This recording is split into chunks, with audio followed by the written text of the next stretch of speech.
જય હિન્દ કે આઝાદીના સંગ્રામમાં ભારત વર્ષની ધરતીને સાહેબ અનેક વીરાંગનાઓ મળી છે. વાત કરીએ આજે માત્ર એ 16-17 વર્ષની દીકરીની, એમ કહેવાય કે સરસ્વતી રાજામણી ભારત વર્ષની એમ કહેવાય કે પ્રથમ મહિલા યુવા જાસૂસ, જેણે માત્ર 16-17 વર્ષની ઉંમરે સુભાષચંદ્ર બોઝની આઝાદ હિન્દ ફૌજ INA ઇન્ડિયન નેશનલ આર્મીને જોઈન કરી અને એમ કહેવાય કે ભારતની પ્રથમ મહિલા જાસૂસ બની, અને એ પણ માત્ર કિશોર વયની ઉંમરની અંદર, અને એમ કહેવાય કે અંગ્રેજોની છાવણીની અંદર જઈ એમની બધી બાતમી લાવી અને ભારતને સાહેબ બહુ ઉપયોગી બની છે. અનસંગ હીરોની આ વાત ઉપર ફરી એકવાર તમારા સૌનું હાર્દિક સ્વાગત છે. વાત કરીએ આજે આ દેશની 16-17 વર્ષની દીકરીની, જેનું નામ છે સરસ્વતી રાજામણી.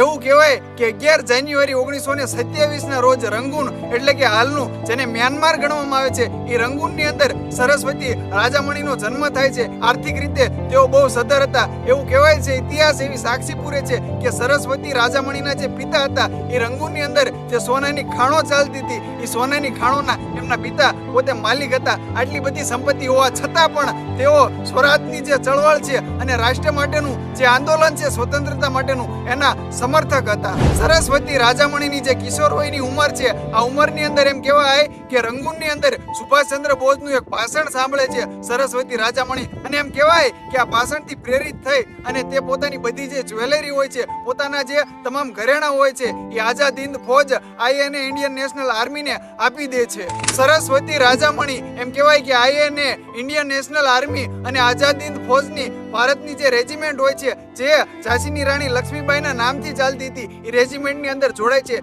ત્યારબાદ તેઓ આની જે મિલિટરી ઇન્ટેલિજન્સ હોય છે એની અંદર જોડાય છે, અને છેલ્લે એમ કહેવાય કે આ દેશની સૌથી વધારે યુવા મહિલા જાસૂસ તરીકેની ફરજ તેઓ નિભાવે છે.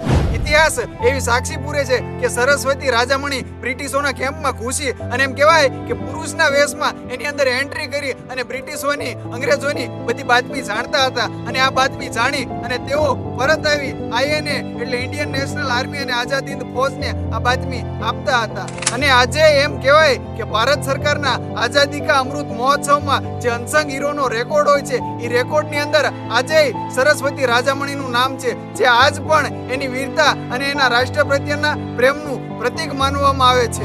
સરસ્વતી રાજામણીના બીજા એવા અનેક પરાક્રમો છે જેનાથી હજી પણ આ દેશ છે ને એ સાહેબ વંચિત છે, અને સાહેબ એની જિંદગીના છેલ્લા જે દિવસો હતા એ પણ એટલા સંઘર્ષના દિવસો છે જે આજે પણ હું અને તમે સાંભળીએ તો આજ પણ આપણા રૂવાડા ઊભા થઈ જાય, જેની વાત આપણે આગળના વિડીયોમાં પાર્ટ 2 ની અંદર કરીશું. એની સાથે ભારત માતા કી જય, ઇન્કલાબ જિંદાબાદ.